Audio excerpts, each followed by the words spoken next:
wasaaradda waxbarashada xukuumadda Soomaaliya ayaa soo bandhigtay natiijada imtixaanka fasalka 12aad ee dugsiyada sare ee dalka oo ay sanadkan u fariisteen in ku dhow 34,000 oo arday. imtixaankan oo lagu galay 114 xarumood ayaa laga qaaday arday ku kala sugan caasimadda iyo dowlad goboleedyada kala ah Jubbaland, Koonfur Galbeed, Hirshabeelle iyo Galmudug, waxaana sida natiijada ku cad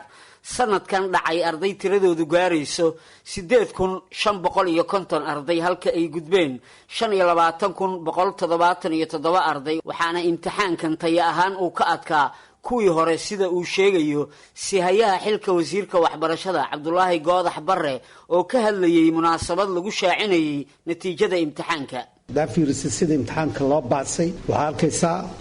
markuu bilaabanayay in baasku badnaa dhuudhuujis sanad walba dhuudhuujisaa ku socday waa arkaysaa hadda sanadkan baaska meesha ugu yar ayuu marayaa oo mataqaanaa qiyaastii 35 ah markii la bilaabayay 97 ay ahayd dhuudhuujiskaas waa laga maarmaan sanadkii hore wuxuu uga duwanaa in imtixaanku uu sanad dugsiye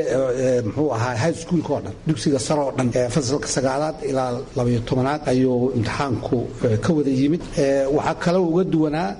asigoo tayada kuwii ka horeeyay oo ka adkaa dabcan duruuf adagna way jirtay oo ardaydu imtixaan ku galeen oo wasaaraddu ay qirayso in duruuf adag ahayd sida covidkii jiradii muxuu ahaa iyo dugsiyadii hakad geliyay waqtiga muraajacada la sameyn jirayna waxay laakiin saasay tahay ardadu marnaba iskuma halaynin waxay fursadayba ka dhigteen ay wax badan ku akhriyaan ay waqti badan u helaan iyadoo magaalooyinkii iyo wuxuu kale xiraayeen oo ay fursad u heleen ayaga iyo buugga waqti ay isku heleen wixii soo baxayna waa taasa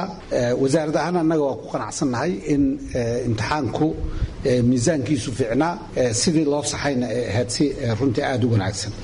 waxaa kale oo dhaqan noqotay in imtixaanka si ka dadaalay iyo ka aan dadaalin loo kala ogaado muxuu ahaa in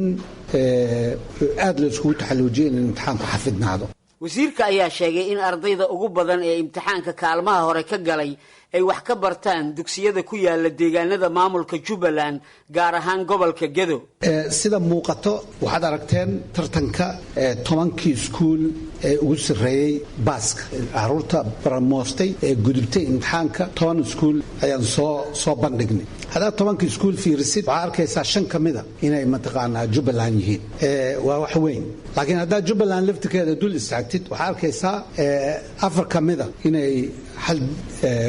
gool ka yimaadeen oo Gada la yiraahdo. haddaad Gada sii dul istaagtid waxaa arkaysaa magaalada Garbaharey labada u korayso ka koobaad iyo ka labaad ayay galeen xogta aan annaga hayno wasaarad ahaan ka soo qaba magaalada Garbaharey maqaamkaas waxay ku gaareen tartan iskuulaadku tartameen waaridka caruurta labada iskuul ay tartameen haddii dhinaca maalgelinta iyo macallimiinta iyo muxuu ahaa ardada yani in la kaabo markaa ka fiiris magaalada waxbarasho ku tartantay oo caan ku ah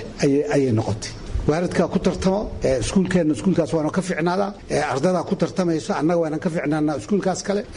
dadka bulshada degan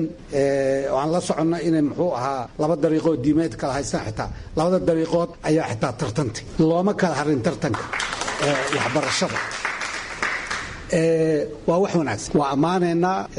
wasaaradda waxbarashada haddaan nahay iyo bahda waxbarashada dhammaanteed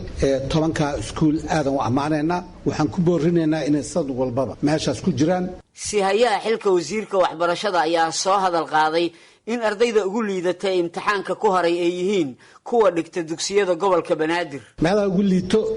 marka la fiiriyo waa magaalada Xamar oo ugu resultiga yar gobolka Banaadir. gobolka Banaadir resultigiisu waa yar yahay maxaa yeelay waa magaalo weyn waxa saameyn ku yeelanaya amniga socdo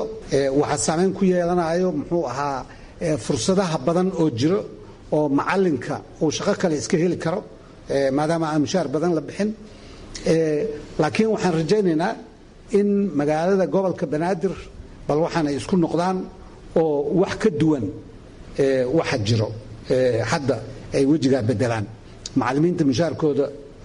macallimiin fiican la helo waa la heli karaa waa caasimadii meeshii aqoonta tiilawe waxaan rajaynaynaa in gobolka Banaadir oo kor u soo qaado natiijada. waa sanadkii 6aad oo xiriir oo ay dowladda Soomaaliya qaadayso imtixaanka shahaadiga ee dugsiyada sare ee dalka iyadoo imtixaankanna labadii sano ee ugu dambeysay aanay ka qayb galin ardayda deegaanada maamulka Puntland. Xasan Kaafi Qoyste, VOA